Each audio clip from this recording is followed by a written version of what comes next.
Welcome to qnawire.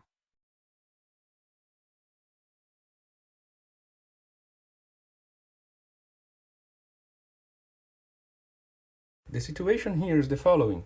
The man is standing on a scale which exerts a normal force on him, and at the same time he is exerting a force F downwards on the bar, and then the bar pulls him up with a force F.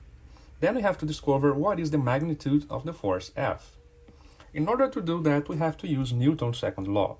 For that, I will choose the following reference frame, a vertical axis pointing upwards. Applying Newton's second law in that situation results in the following. The net force is equals to the mass, the actual mass of the man, times his acceleration. But the net force is composed by three forces, the weight, the normal, and the force F. Then we have a normal force plus F minus the weight force being equals to 0, because the acceleration is equals to 0 as the man is standing still. So the force F is given by the weight force minus the normal force. But we don't know what is the value of the normal force. So how can we calculate the force F without knowing the normal? It happens that we know what is the normal. The scale presents a mass that's related to the normal force, not to the weight force. What the scale presents is the normal force divided by the acceleration of gravity.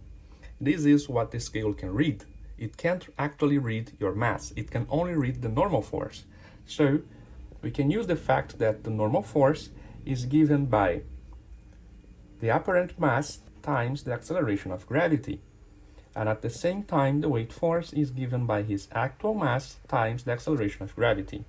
So the force F is given by, already factoring the acceleration of gravity, his actual mass minus his apparent mass.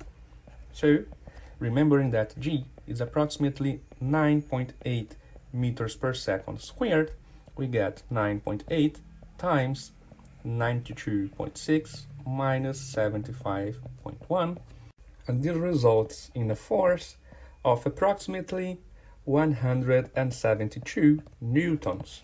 And this is the answer to this question.